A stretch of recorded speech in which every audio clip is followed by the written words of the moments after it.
पुणे शहरात वेगाने पसरत असलेल्या गुइलेन बॅरे सिंड्रोमने आता सांगलीत शिरकाव केलाय। सांगली इथल्या चिंतामणी नगर मर्दवाडी तर गुडमुडशिंगी इथं 3 रुग्ण आढळून आलेले आहेत। या तिन्ही रुग्णांवर खासगी रुग्णालयात उपचार सुरू आहेत। त्यांची प्रकृती सध्या स्थिर आहे अशी माहिती मिळते। तिकडे लातूरच्या विलासराव देशमुख शासकीय वैद्यकीय महाविद्यालयामध्ये 2 संशयित रुग्ण जीबीएसचे आढळून आलेले आहेत। तपासणीनंतर एका रुग्णाचा अहवाल हा निगेटिव्ह आलाय तर दुसऱ्या रुग्णाचा अहवाल येणं बाकी आहे।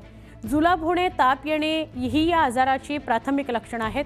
त्यामुळे आरोग्य विभाग अलर्ट मोडवर आलेला आहे लातूर आणि सांगली।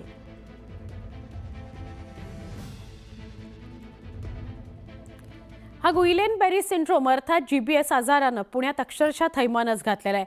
पुण्यामध्ये दिवसेंदिवस जीबीएसच्या रुग्णांमध्ये वाढच होते। खडकवासला धरणातून होणाऱ्या दूषित पाणी पुरवठ्यामुळे परिसरात जीबीएसचा प्रसार वाढल्याचा आरोप केला जातोय।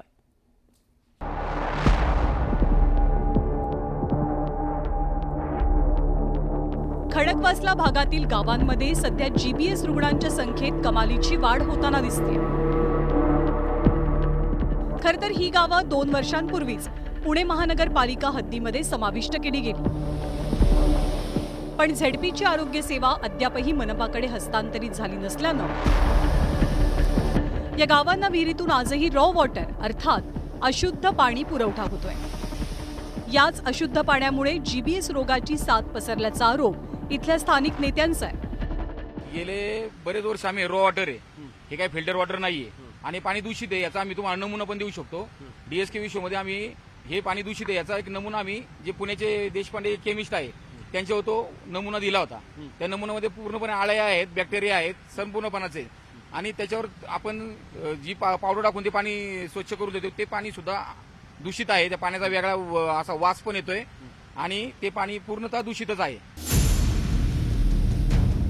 हे झालं खडकवासला धरणाच्या पायथ्याखालचं वास्तव,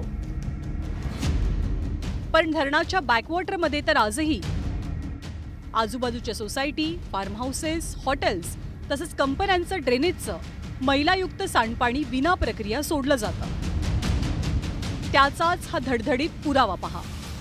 डीआयटीचं गटार कसं खडकवासला धरणाला जाऊन मिळतंय तेही इथे दिसतंय। तक्रार करूनही प्रशासन यावर उपाययोजना करत नसल्याचं इथल्या ग्रामस्थांचं म्हणणं आहे। आम्ही जवळजवळ ग्रामपंचायत असल्यापासून 10-12 वर्षापासून पत्रव्यवहार या विषयामध्ये चालू आहे, परंतु उडवाउडवीची उत्तरं दिली जातात। एसपीडीपी प्लांट आयटी वाल्यांना करण्यासाठी सांगितलं जातं, परंतु पुणे महापालिका आज येऊन 2.5 वर्ष झाले तरी सुद्धा त्यांना कुठल्याही प्रकारची कारवाई करताना ते दिसत नाही। वेंकीजवाल्यांवरती सुद्धा तुम्ही डायरेक्ट जर पाण्यामध्ये सोडत असाल तर त्यांच्यावरती कुठली कारवाई करताना दिसत नाही। या विषयावरती ठोस पावलं उचलली तरच यामध्ये पाण्याचं प्रदूषण थांबणार आहे। डीआयटी असू द्या, व्यंकटेश्वरला असू द्या, पत्रीला की खडकवासल्याचे पाणी येतं धरणाचं इतकं प्रदूषित आहे। आज मी सगळ्यांना सांगणार, जलसंपदा मंत्री असू द्या कोणी बी हे पाणी पिऊन दाखवावं, परत आमदारांनी आपल्या स्थानिक आमदारांनी पाणी पिऊन दाखवावं, महानगरपालिकेच्या लोकांनी पाणी प्यावं। पाण्यात एवढा कचरा आणि घाण, सगळं ड्रेनेज लाईन सोनापूर बसून तर डायरेक्ट डीआयटी पर्यंत सगळं ड्रेनेजचं पाणी, हॉटेलचं पाणी सगळं पूर्ण ह्याच्यात येतंय, ते मिसळतंय। जीबीएस रुग्णांच्या लाखोंच्या बिलांबाबत न्यूज 18 लोकमतनं आवाज उठवल्यावर आरोग्यमंत्री इकडे येऊन गेले खरे, पण या आजाराचं खरं मूळ असलेलं दूषित पाणी धरणामध्ये येण्यापासून रोखायचं कसं याबद्दल काहीच उपाययोजना होताना दिसत नाहीये। आणि हीच खरी शोकांतिका आहे। परिसराचे आमदार महाशय इतक्या सगळ्या प्रकोपात कुठेच दिसले नाहीयेत हे मात्र विशेष। व्हिडिओ जर्नलिस्ट सचिन हंसाटेसह चंद्रकांत पुंदे, न्यूज 18 लोकमत, पुणे। बातमी आहे कोल्हापुरातून। जीबीएस पेक्षा भयानक आजाराचे 4 रुग्ण कोल्हापूरमध्ये आढळले आणि खळबळ उडाली। एसएसपी या आजाराची लहान मुलांना लागण झाल्यानं मुलं अंथरुणाला खिळून बसतात। दरम्यान हा संसर्गजन्य आजार नसला तरी काही वर्षात या रुग्णांच्या संख्येत वाढ होते। लाखो रुपये खर्च करून देखील रुग्ण बरेच होत नाही। त्यामुळे सरकारनं योग्य उपचार असणारी औषधं आणावीत अशी मागणी पालकांनी आरोग्यमंत्री प्रकाश आंबेडकर यांच्याकडे केली आहे। तिला उलट्या सुरू झाल्या, परत चालू झाल्या। त्यानंतर डॉक्टर विलास जाधवांनी पाठीतील मणक्याच्या पाण्याची तपासणी करण्यास सांगितले। त्यानंतर तपासणी केल्यास त्याच्यामध्ये SSPE नावाचा जो आजार आहे तो पॉझिटिव्ह आला। त्यानंतर डॉक्टरने म्हटले की याच्यावरती काही फारसे उपचार नाही आहेत. तर आम्ही इतकं खर्च केलं दवाखान्यावरती, इतकं आत्तासुद्धा करतोय. एसपी नवा आजार नवं टेन्शन या संदर्भातले जरा अपडेट्स आपण घेऊया. नेमका हा आजार काय आहे बघा. नवा आजार नवं टेन्शन. SSP या आजारानं चिंता वाढवलेली आहे. सबॲक्यूट स्क्लेरोसिन पेनिसेन्फाइड असा आजाराचा शिरकाव होतो. विशेषतः 5 ते 10 वयोगटाच्या मुलांमध्ये या आजाराची लक्षणं आढळतात. हा एक दुर्मिळ आणि गंभीर स्वरूपाचा आजार आहे. गोवर झाल्यानंतर काही वर्षांनी हा विषाणू हळूहळू विकसित व्हायला सुरुवात होते. या आजारावर कोणताही उपचार अजून सुद्धा उपलब्ध नाही.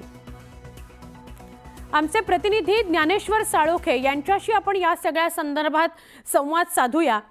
ज्ञानेश्वर, आपण बघितलं तर SSP म्हणजे आधीच आपण GBSने घाबरलेलो आहोत आणि अनेक ठिकाणी GBSचा शिरकाव होय.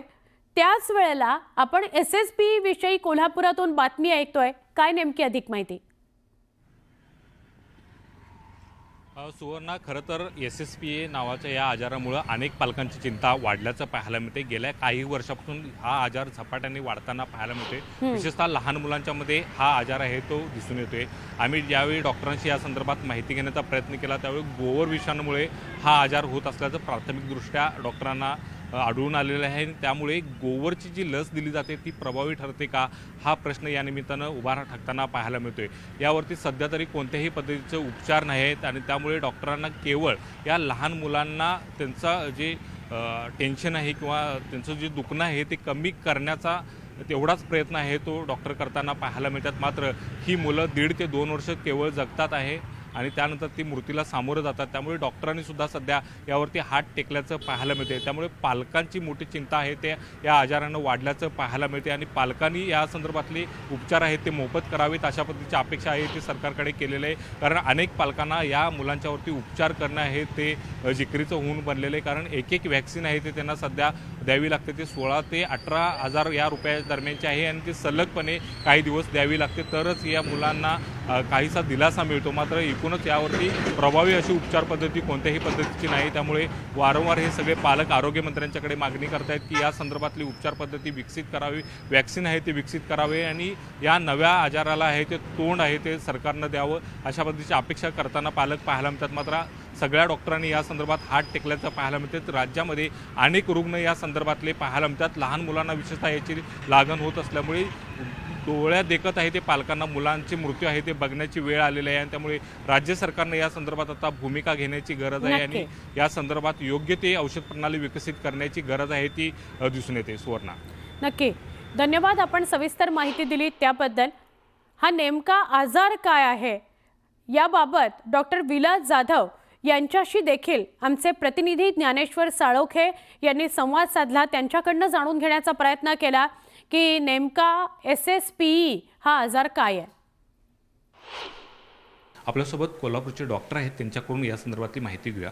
सर, SSPE नावाचा नवीन किंवा जुना आजार असेल पण आत्ता तो पालकांची चिंता वाढवताना पाहायला मिळतात.